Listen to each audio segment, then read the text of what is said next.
When Benjamin Franklin exited the Constitutional Convention, he was asked by a woman, "Sir, what have you given us?"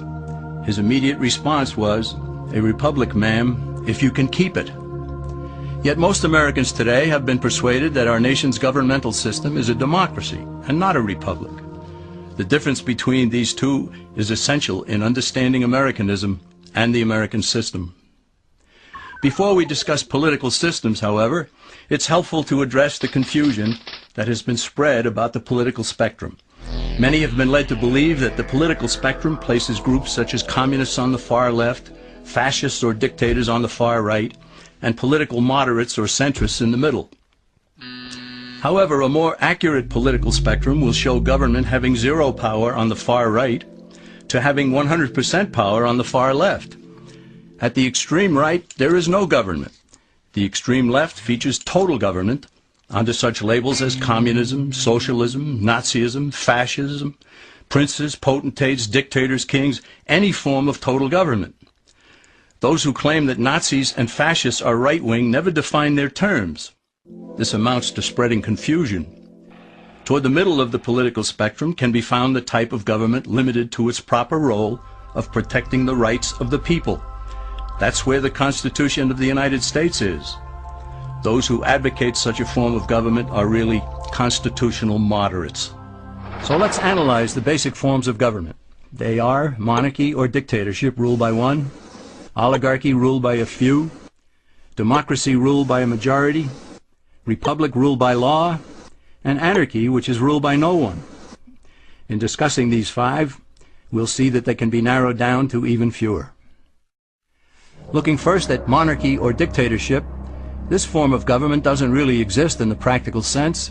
It's always a group that puts one of its members up front.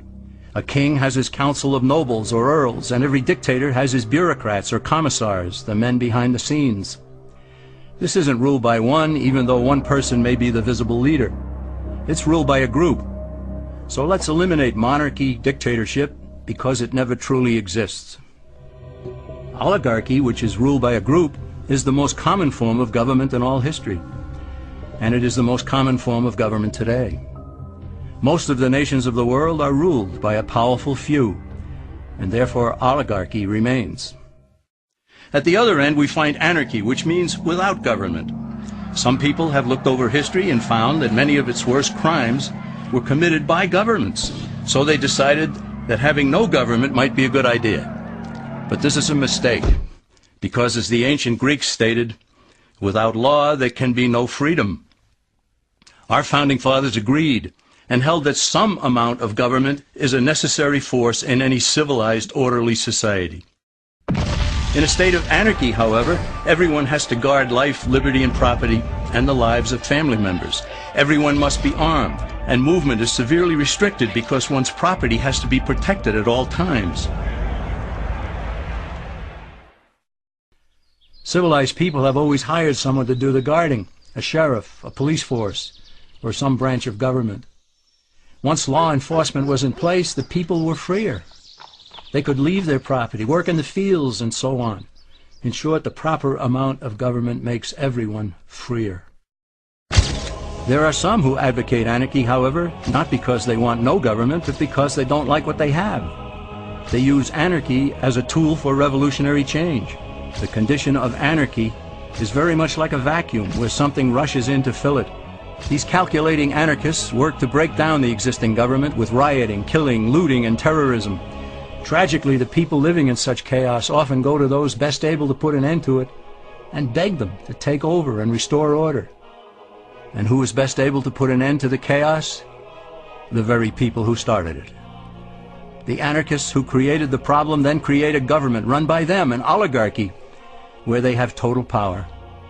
This is exactly what happened in Russia that led to Lenin taking total power, and in Germany where Hitler's brown shirts created the chaos that brought him to power. But anarchy isn't a stable form of government. It's a quick transition from something that exists to something desired by the power-hungry. It's a temporary condition, and because it isn't permanent, we eliminate it as well. The word democracy comes from two Greek words, demos, meaning people, and kratein, meaning to rule. Democracy, therefore, means the rule of the people, majority rule. This, of course, sounds good, but suppose the majority decides to take away one's home, or business, or children. Obviously, there has to be a limit. The flaw in democracy is that the majority isn't restrained. If more than half the people can be persuaded to want something in a democracy, they rule. What about republic? Well, that comes from the Latin, res meaning thing, and publica meaning public. It means the public thing, the law. A true republic is one where the government is limited by law, leaving the people alone. America's founders had a clean slate to write on. They could have set up an oligarchy. In fact, there were some who wanted George Washington to be their king. But the founding fathers knew history, and they chose to give us the rule of law in a republic, not the rule of a majority in a democracy. Why? Let's demonstrate the difference in the setting of the Old West. Consider a lynch mob in a democracy. 35 horseback riders chase one lone gunman. They catch him, and they vote 35-1 to hang him. Democracy has triumphed, and there's one less gunman to contend with. Now consider the same scenario in a republic. The 35 horseback riders catch the gunman and vote 35-1 to hang him, but the sheriff arrives, and he says, "You can't kill him. He's got his right to a fair trial." So they take the gunman back to town. A jury of his peers is selected, and they hear the evidence and the defense, and they decide if he shall hang. Does the jury even decide by majority rule? No, it has to be unanimous or he goes free. The rights of the government aren't subject to majority rule but to the law.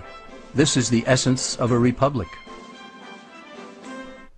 Many Americans would be surprised to learn that the word democracy does not appear in the Declaration of Independence or the U.S. Constitution. Nor does it appear in any of the constitutions of the 50 states. The founders did everything they could to keep us from having a democracy.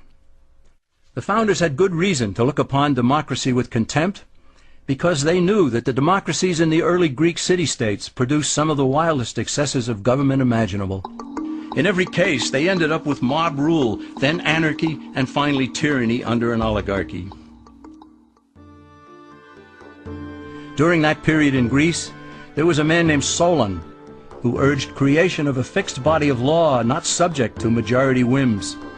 But where the Greeks never adopted Solon's wise counsel, the Romans did. Based on what they knew of Solon's laws, they created the 12 tables of the Roman law and in effect built a republic that limited government power and left the people alone. Since government was limited, the people were free to produce, with the understanding that they could keep the fruits of their labor. In time, Rome became wealthy and the envy of the world. In the midst of plenty, however, the Roman people forgot what freedom entailed. They forgot that the essence of freedom is the proper limitation of government. When government power grows, people freedom recedes. Once the Romans dropped their guard, power-seeking politicians began to exceed the powers granted them in the Roman Constitution. Some learned that they could elect politicians who would use government power to take property from some and give it to others.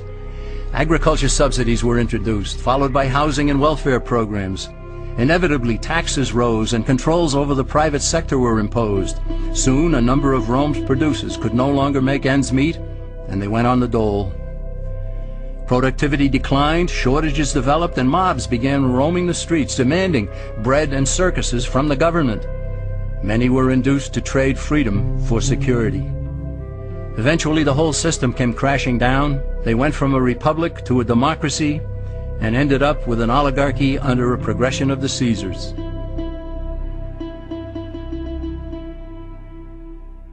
Thus, democracy itself is not a stable form of government.